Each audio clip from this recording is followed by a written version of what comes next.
Good evening, sir. Uh, I am Mayank. I am pursuing MBA from ITM Business School. The question which I want to ask is that whenever I give a presentation in between my colleagues or in the college, I always have a question in my back of the mind that I am being judged. So, how to overcome the fear of being judged by the third person? I want a suggestion from you which I can implement in my day-to-day work so that it will help me to grow in future. Put your heart in that presentation, and then your mind will not be in the audience. When your heart is not in your work, then your mind wanders in the world. There is your work, and then there is the world. Love your work, and then you'll forget the world.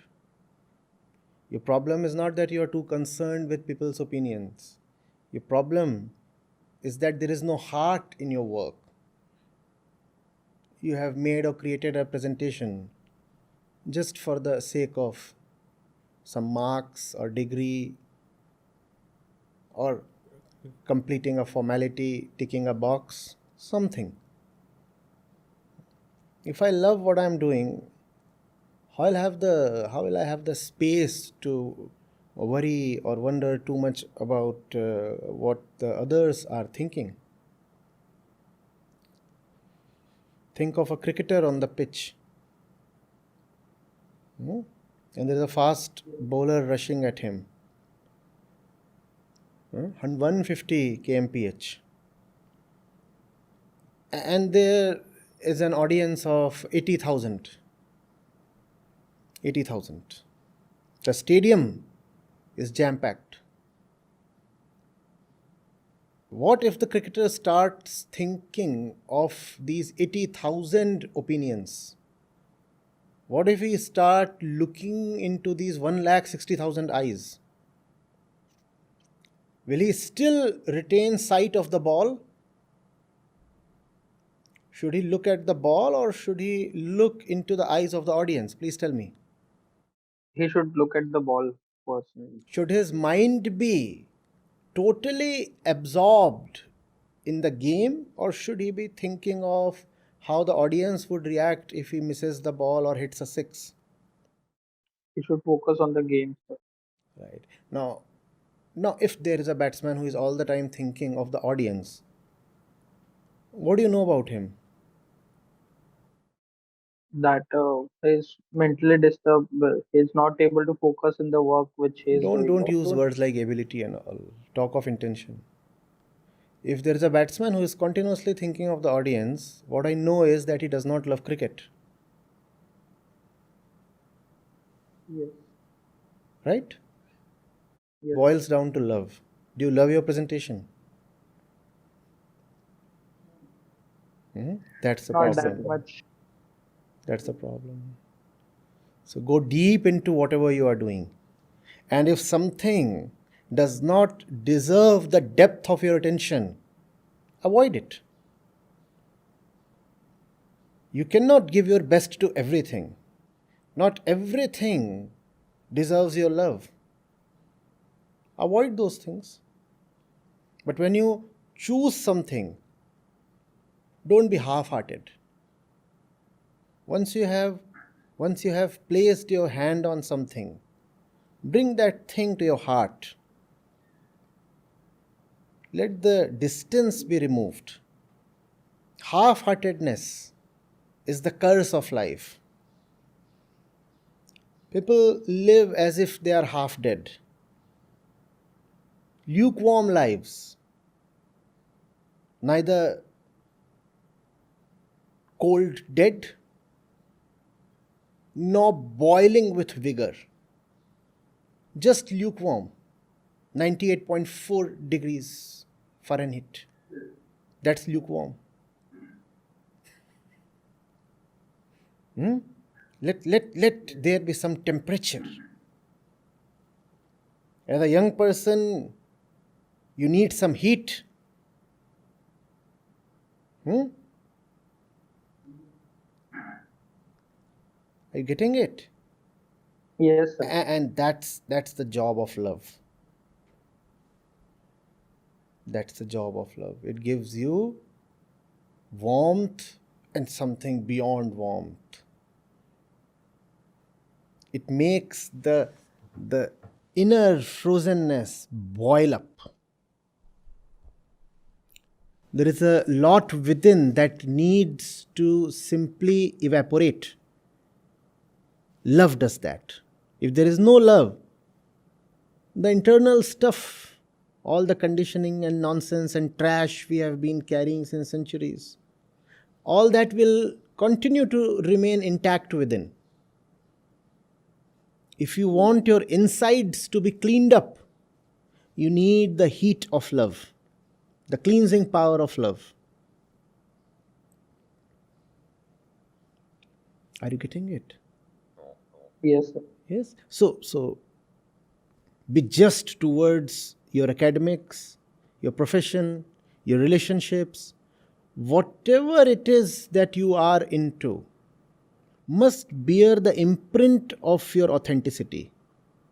If you have touched something, it must not now anymore remain mediocre. Are you getting it? Even if you get just a small room to live in, let the insides of that room display that somebody young, original, authentic, loving resides here. Yes. Even if you have an old pair of shoes that you wear, why can't they be polished properly? This example will not suit all conditions, but please get the drift. See what I'm pointing at. Sir. If there is something in your life, why must there be a half-hearted approach towards it? The shoes are there, right? Yes. Well, the shoes are not expensive. I understand you are a student, and the shoes are old, and the shoes to some extent are now worn out. That's okay. But why can't they still be polished? That does not cost much. There has to be a warmth towards life. Are you getting it? There has to be a special quality of feeling towards life. And I'm not talking of biological feelings. I'm not talking of lust, anger, greed, etc. I'm talking of that special quality. So if I'm talking to you, I have to give everything that I have to you. At this moment, I cannot be half present, half attentive. I have an entire organization to look after, but I have to forget all that.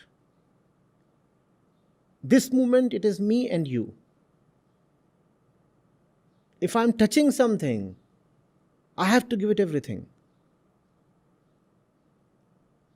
Cannot pass through life in a way, in a manner of sleepwalking. Be conscious, be awake, be loving. That presentation is not just presentation. That's a period of time, and that's your life.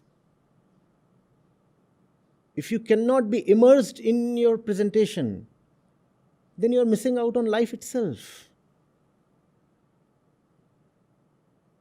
Are you getting it? Yes, sir. And then obviously there will be too much concern for whether the audience has applauded, or is the teacher making note of all the great points that I'm making? Will I be credited enough for this shabby presentation that I have made? Allow me the liberty to call it shabby, because I have been through the academic process. Yes. Both as a student and as a teacher, a professor. I've been through all that. So I know how teachers operate. I know how students think. We are all just going through the motions, aren't we? Yes. As if we are waiting for some special day in future. Today does not mean anything. Today let me just somehow tolerate the time. Please let me somehow just complete the formalities today. My day, my golden day, my real day would come sometime in the future. That will never happen, son. This is your moment. This is your life. That presentation is everything. That presentation is everything. When you are making that presentation is not just the most important thing in life, that is the only thing in life. How can then you tolerate to be divided? Half your mind is busy just scanning the audience. Oh, is she smirking? Is he sleeping? Is he making fun of me, that one at the back? Do I see derision on the teacher's face? Divided. No, no, you can't afford to be divided.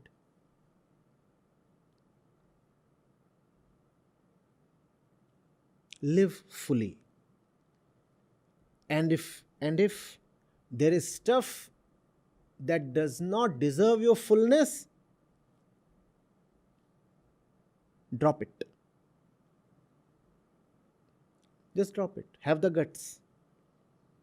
Because I fully agree that not everything in life deserves the wholeness of your love. You have to be discreet.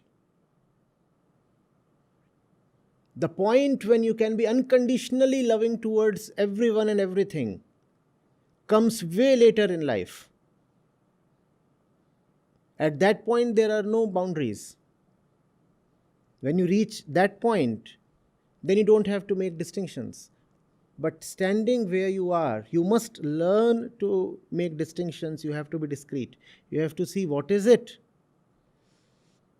that deserves your time, energy, love, attention.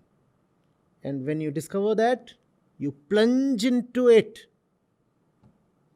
You immerse yourself. You sink into it. You allow yourself to be drowned.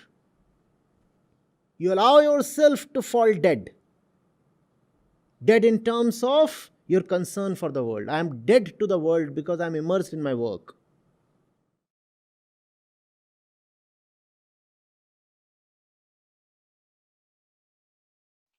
Yes, sir. Yes. Thank you, sir.